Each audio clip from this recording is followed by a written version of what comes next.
Hey y'all, welcome to my page. I'm Craig's with Subtle Energy Mechanics. Today we're going to talk about how complex PTSD, the lack of getting something that we needed in childhood, can directly develop into and lead to a significant case of complex fatigue or chronic fatigue, not complex, but chronic fatigue syndrome in adulthood.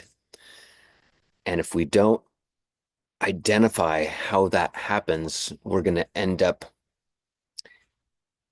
struggling with it for years, maybe, and it could become dangerously life altering.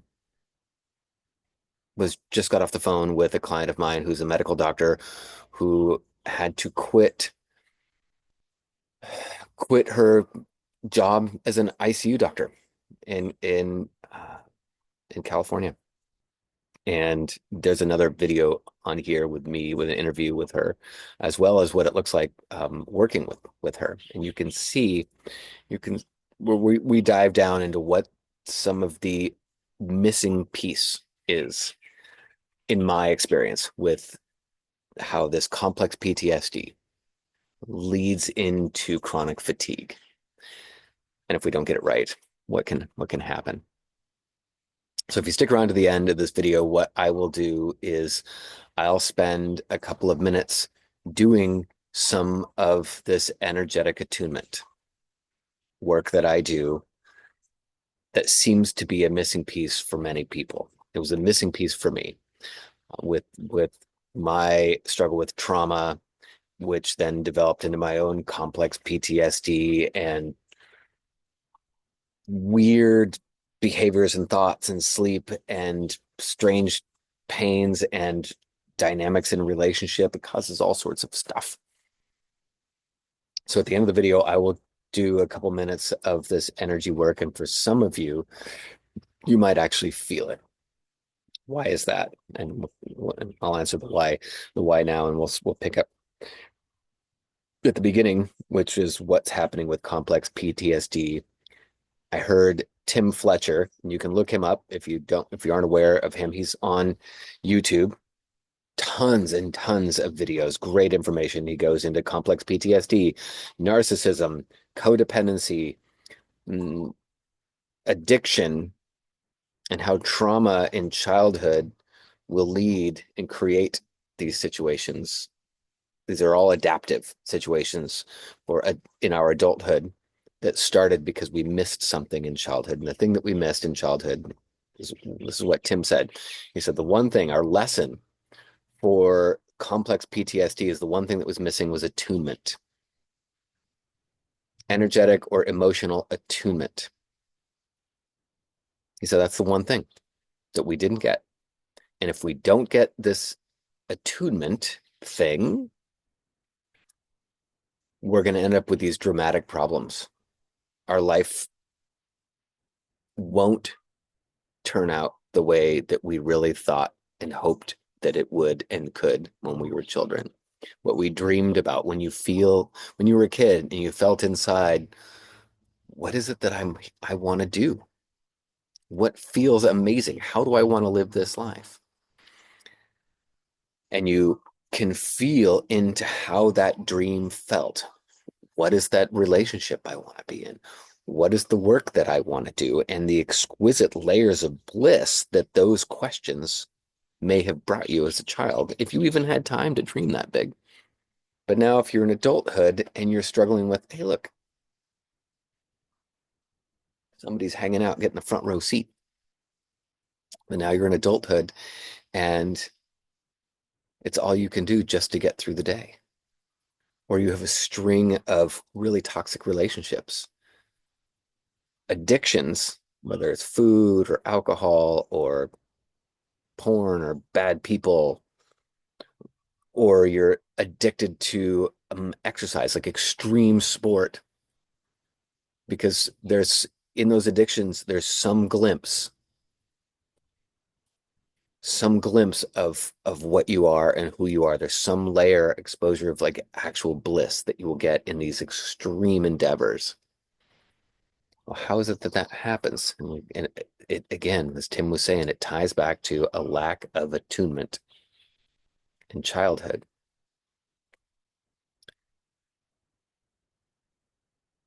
And so I was talking with Dr. Halico, who again is on, I'll put attach the video with her,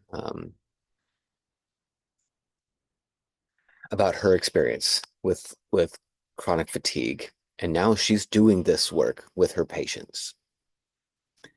And what is this work that she's finding was the missing piece for her, and now is the missing piece for many of her patients.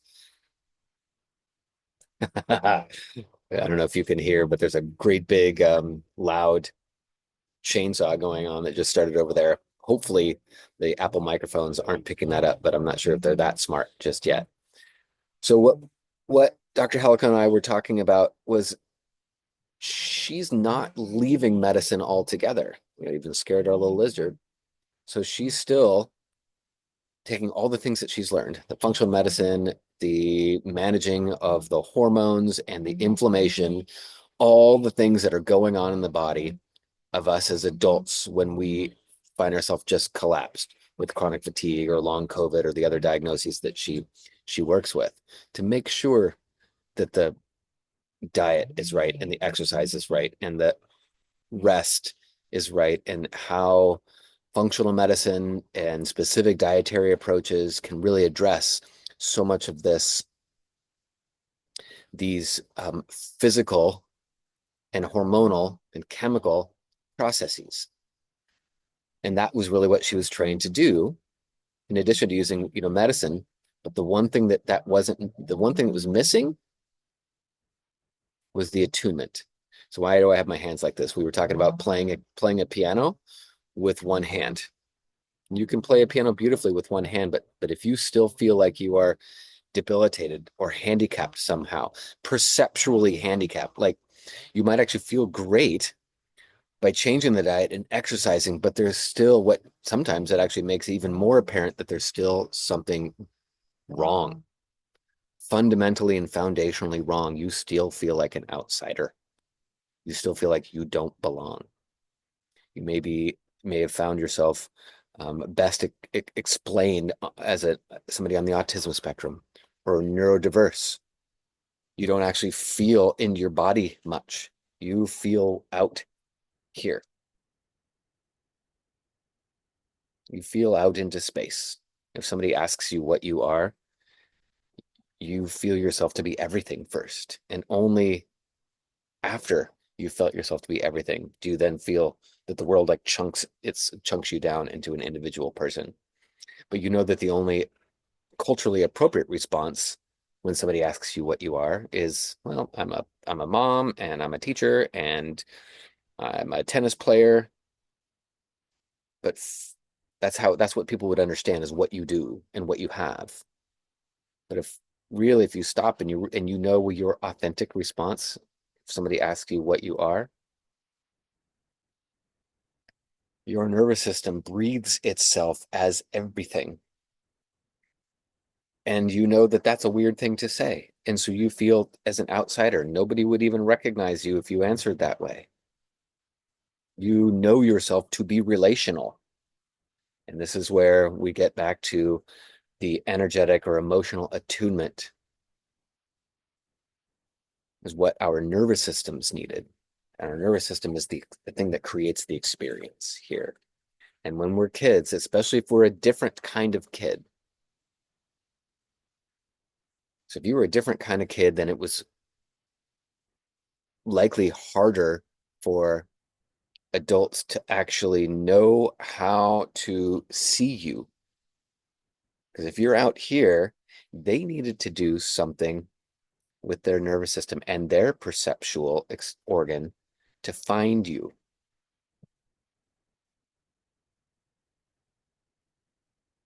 And there's a felt sense when you feel yourself being found by your caregiver, by your parent.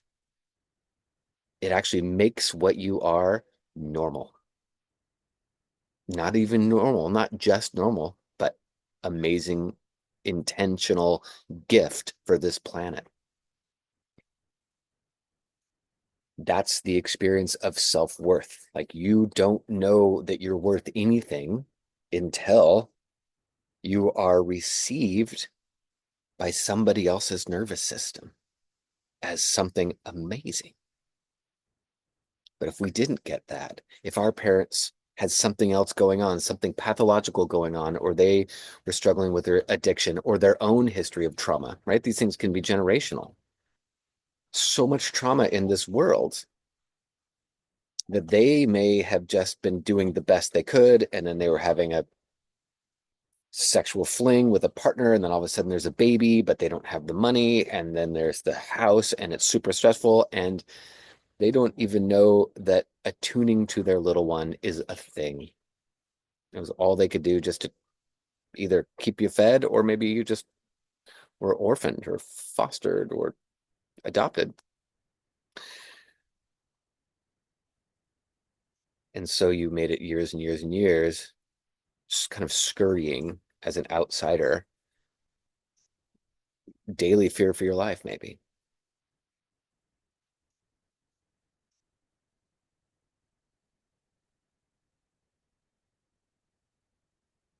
So this is what Tim was talking about, this experience of attunement.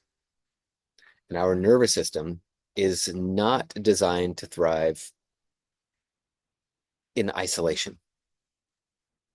Isolation is, I think, whatever the research I just read a day or so ago, is more toxic than 15 cigarettes a day or 6 drinks a day. That's what happens to the nervous system when you isolate it. Imagine that, just back to my piano analogy, your piano that doesn't ever get played. How devastating is that, to be living your life knowing or hoping that maybe you were some kind of piano that's just never been played? And you may get to, a couple decades into your life and just have given up hope that that's even a thing. So now you know for sure that you're an outsider, and you start looking for the diagnoses. What's wrong with me? Am I autistic? Am I neurodivergent? Am I ADHD? Am I traumatized? Am I how is it that I keep attracting these relationships that start out looking so lovely, but then they just turn toxic and violent? And I'm just one of those people, I guess.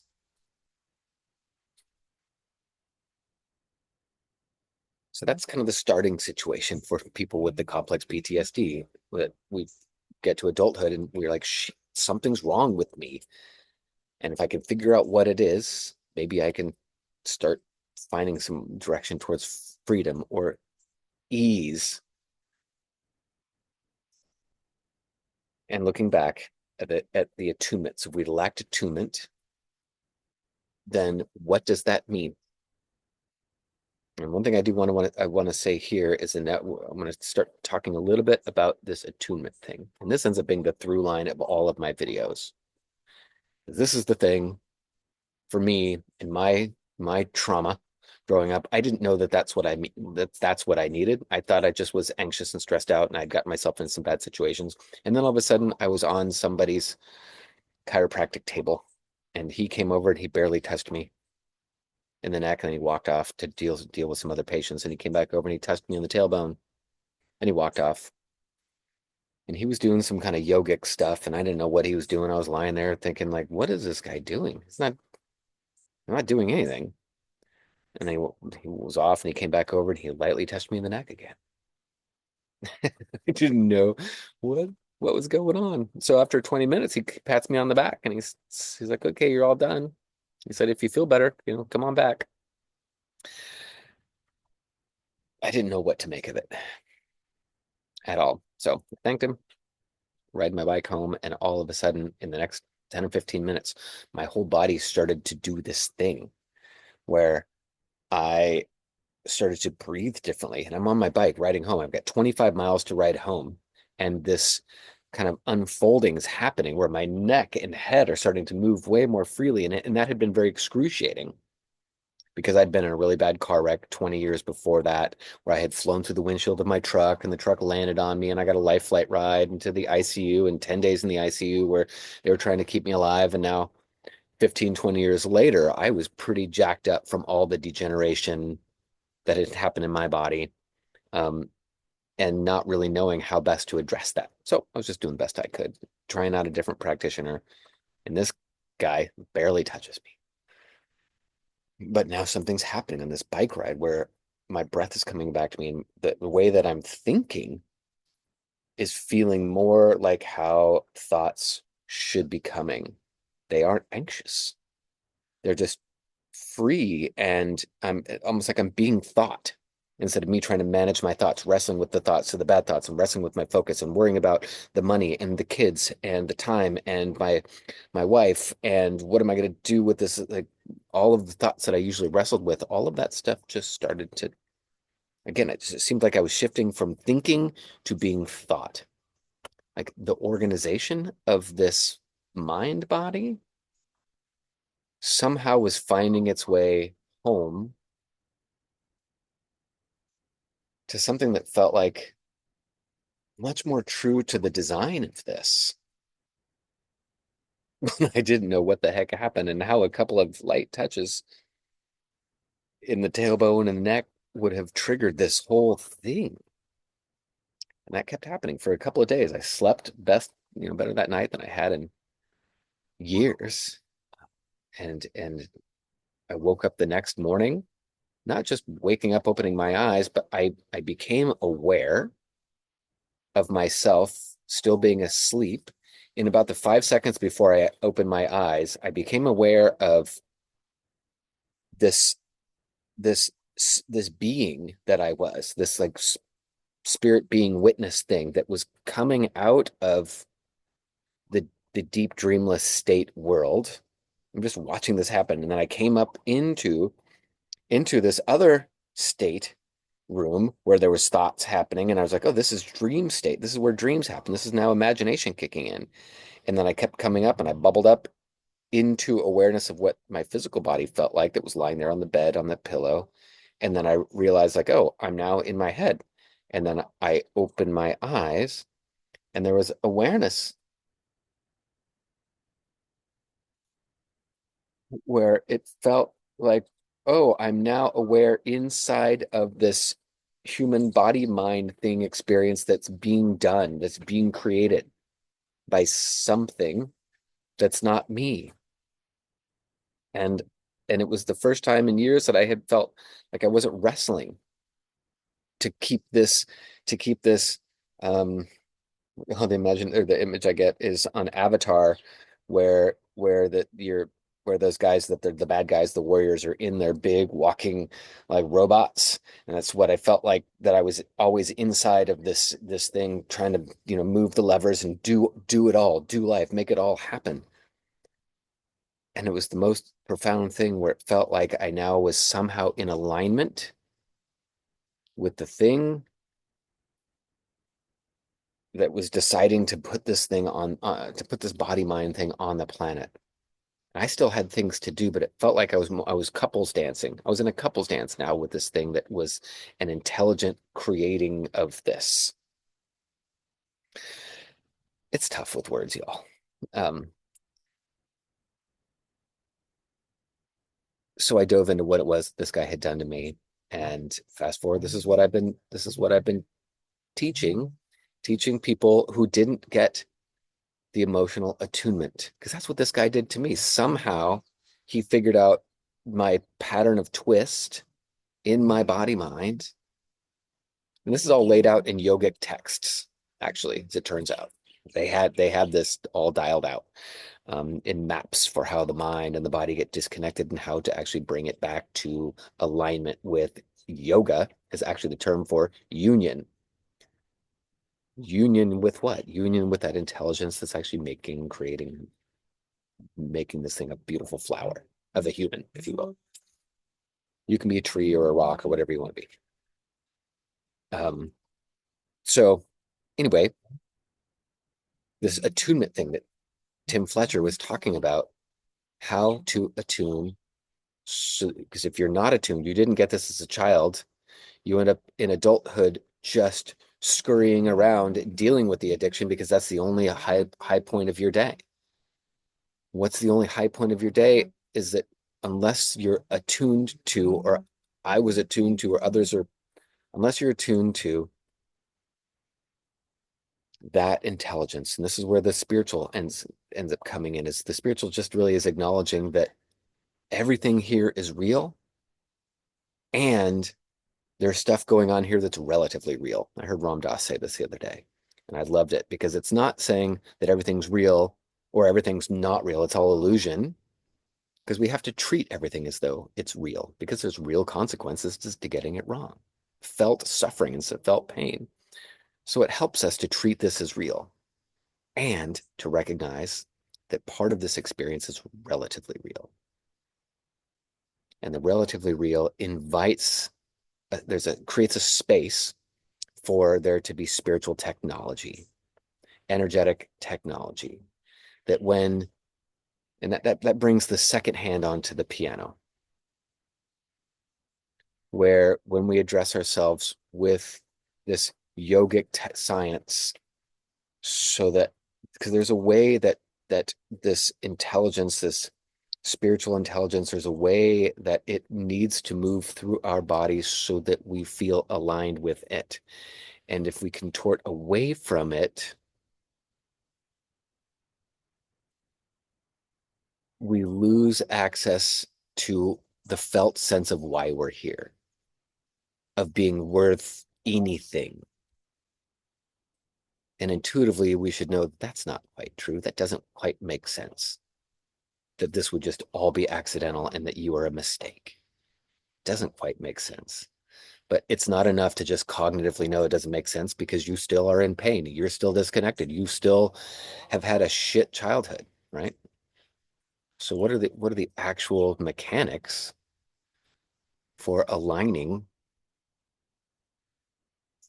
with the thing that will actually relax you and will actually produce the experience on the inside of you being a wondrous creation? And if on the attachment spectrum, if you're anxiously attached or avoidantly attached, or God forbid, a fearful avoidant, you have got both of those attachments. You can't find safety in here, and you can't find safety out here.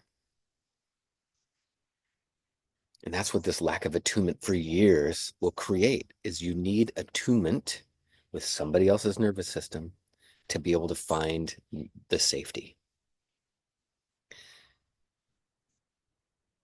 And what is the actual, and that's just a word pointing at experience. Safety is just a word pointing at an experience, an internal experience of what does that safety feel like. And now let's just do a little bit of that.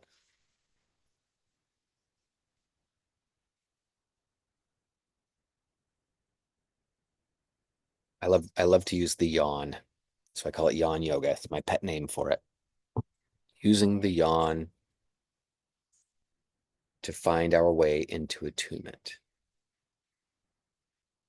And something Tim Fletcher was saying is that you need to find attunement with yourself first, and then finding attunement with others. And for some people that makes a lot of sense. For other people, it was really tricky to find attunement with yourself because you're so discoordinated. So I actually needed to have somebody else touch me in a couple places so that my body could go, oh, here I am. So then I started to attune to myself. So it actually took me finding him and his attuned nervous system to feel where mine was. And he knew the science of where to look. Excuse me, because there are places in each of our nervous systems that are doing just fine. But unless our physiology can track that specific spot and help it grow, that attunement spot grow, so that experience of safety and home starts to just flow like syrup. Syrup in a good way, in a warm, sweet way, not syrup in a bad, sticky way. That's not good.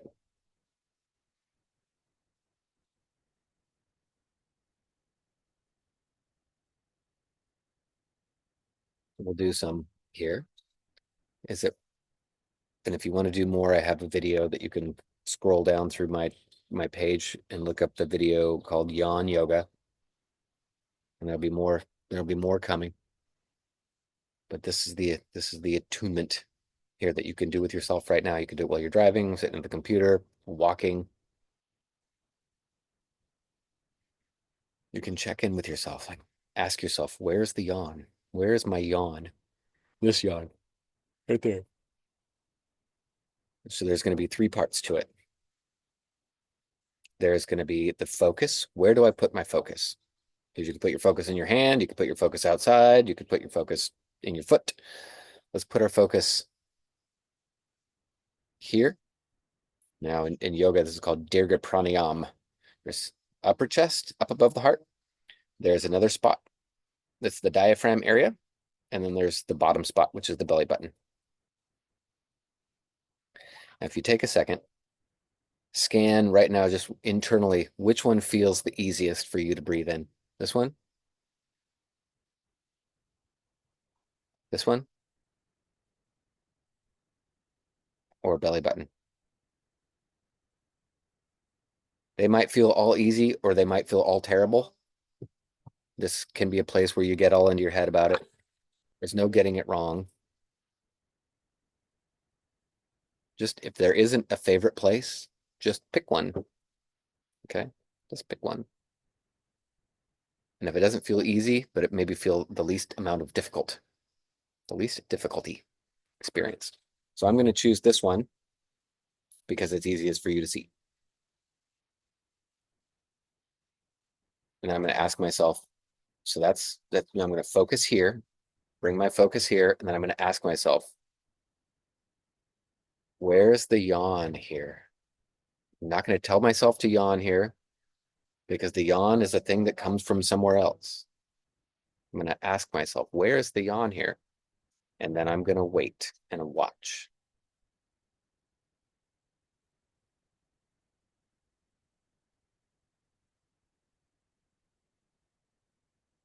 Now, that yawn, you'll notice, might take a few seconds to happen. And notice that that yawn wasn't a full-blown 10 out of 10 yawn. Notice that that was like a 3 out of 10 or 4 out of 10 yawn out of 10. So my it was like a there. That's perfect. You can yawn a 10 out of 10 yawn. You can yawn a 2 out of 10 yawn. You're just looking for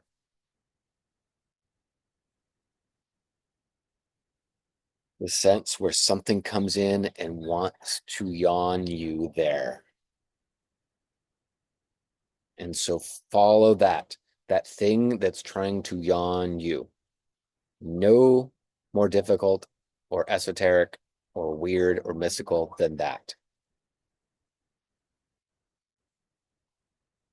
And if you've seen the work that I've done with folks, the videos where they're moving, or you're watching somebody that does spinal energetics, or watching somebody that does Kundalini activation process, or watching somebody that does network spinal, and you'll see there's a lot of overlap with what these things look like when we're working energetically between people.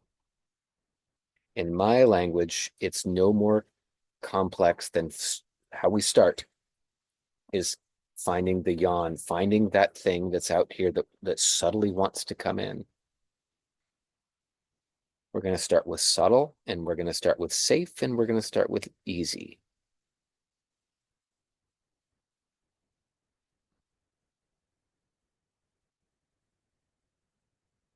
You're going to follow that yawn in, and you're going to keep it right here.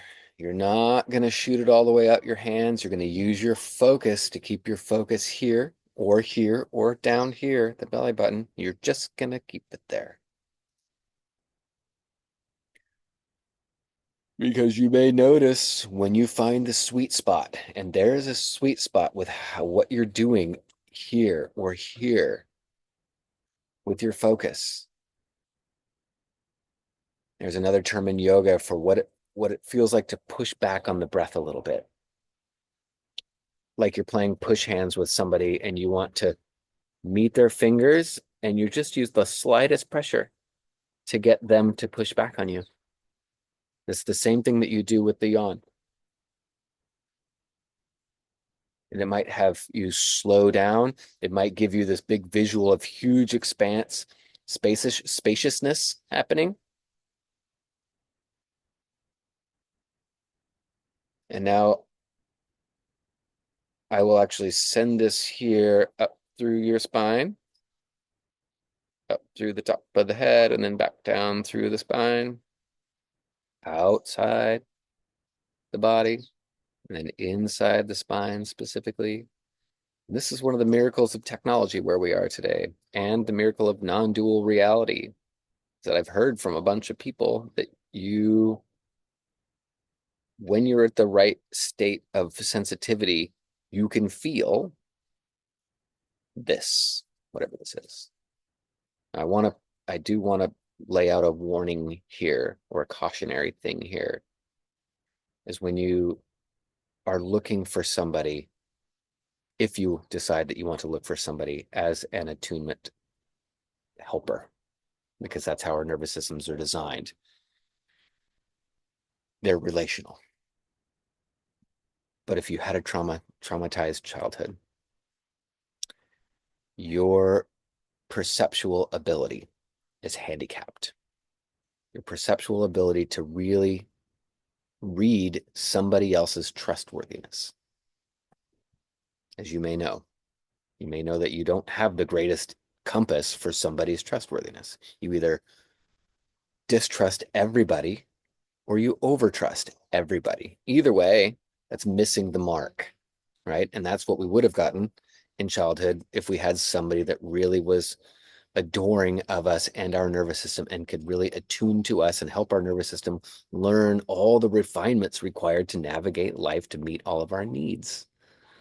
But we didn't get our needs met because we didn't have a nervous system that really was there to help ours open and see clearly. And when we can see and perceive clearly, we can feel and see where our needs are going to come from, and we can be in open exchange and joyous exchange with the universe. If we have a handicapped perception, we are going to be blind to a lot of what's happening in the world, including the integrity and the intentions of others. So the warning here is that people that may be doing this energy work, it's very powerful stuff, this ability to really attune to others. It's powerful stuff. And just because somebody like myself or other people can do it, does not mean, like in Star Wars, where you see somebody like Yoda or Obi-Wan Kenobi, and they're amazing at doing this energy work type of thing. They can use the Force, and they are upstanding, integrity, trustworthy individuals. What I want to say is, yes, many of them are.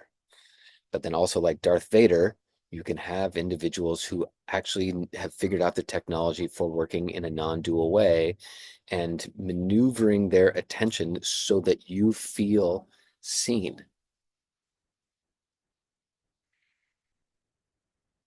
and attuned to. Now, on the one hand, that's a good thing. Just being recognized and seen is a good thing. But recognizing that just because somebody has that power doesn't mean that they have done all of their work, all of their own trauma work. So just go carefully looking for others, knowing that you might have a broken trust detector. Okay.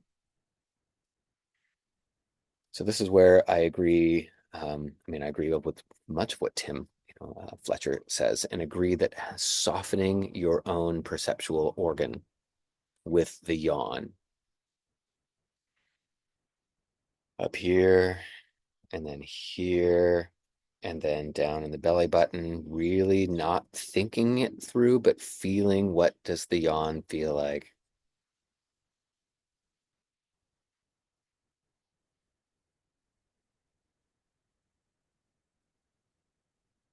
As it's wanting to come into this area.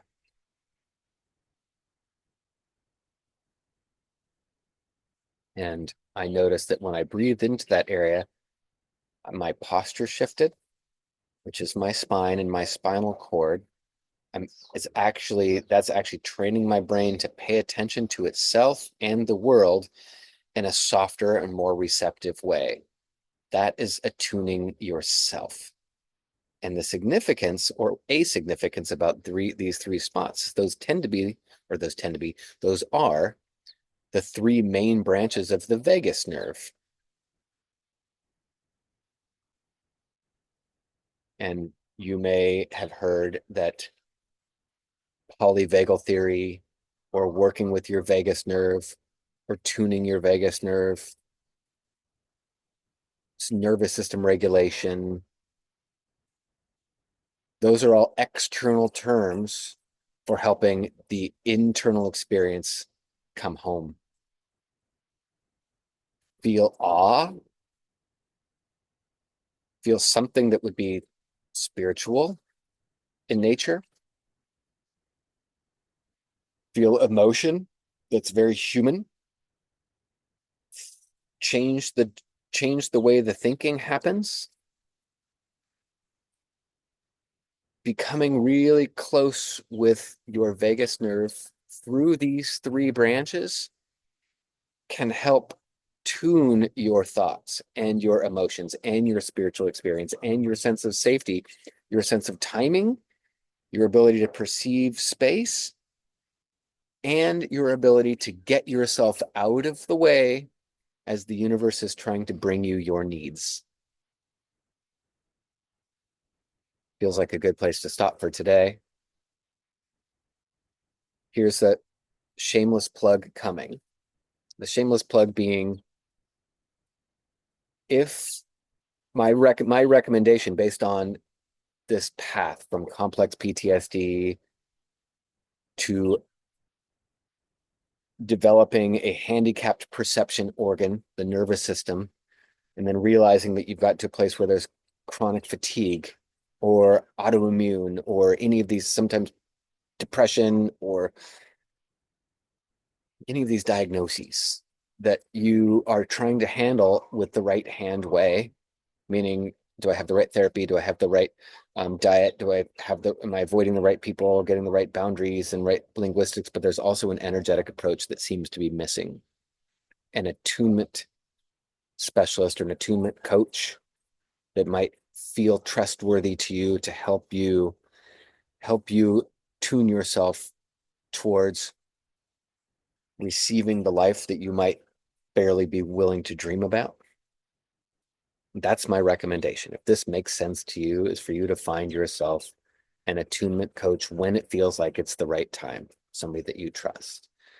Many of them that are out there, and I named some of those. I think people doing the spinal energetics are doing good work. People doing network spinal doing great work. Kundalini activation process, I think they're doing good work. I don't know many individuals in some of these realms. So what I do know is that they have found a technology for connecting and attuning. Now, if we look at one next layer up in complexity, that there are some priorities. Because somebody may be able to connect with you and move energy through your system does not mean that they know how to assess the whole skeleton and help you actually sink into the first priority, which is into the experience of safety. Finding people's way, or people finding their way into a non-dual experience, finding others and exchanging energy or helping somebody else move energy through their body does not mean that they're trained to really help you find energy and find safety and stabilize that first. And I would recommend that would be something that you keep at the top of the priority list, is finding somebody that can help you attune to yourself because they can attune to you as well. But really helping your body drop in and to trust that in the first two sessions with the person, probably the first one, but certainly within the first two sessions, you notice inside of yourself saying, oh my God, this is what coming home feels like. This is a missing piece. And prepare for that to be a process. That's what should start out. You should start out saying something and feeling something like that. But it should plan for a longer process because the nervous system is still a three-dimensional stuck in the body thing, and it's got a lot of patterns and habits and defenses that it's built up that it's going to take a while to reprogram. Okay. So the shameless plug is this is also the work that I do. I work with clients one-on-one, and I have group calls, excuse me, and I have an online training. So if this sounds like something that you'd like to talk to me about, I'm happy. So you can send me an email, and I'll have an email here in the description. And I'm happy to hop on a call with you, and we can chat about it. And my main goal is to find out whether or not it's a good fit for you. Is there a good fit energetically between the two of us for you? Because you are going to need to be able to find safety, and you're going to need to be able to find the right alignment with somebody. So sometimes a good fit is shorter term, longer term, less money, more money, depends on what's going on, with you. And this isn't medical approach. I'm not diagnosing. I am not treating anything. We're doing this energetic attunement that was the missing piece back in childhood. My goal then is to help create for myself and for others another awakening that I had on that table years ago. And then I had others train me how to do, and now I train others to do this as well. So feel free to reach out. End of my shameless plug there. So thanks again for paying attention or for hanging in there today, and have a lovely day. Take great care of yourself as best as you can. Okay, y'all.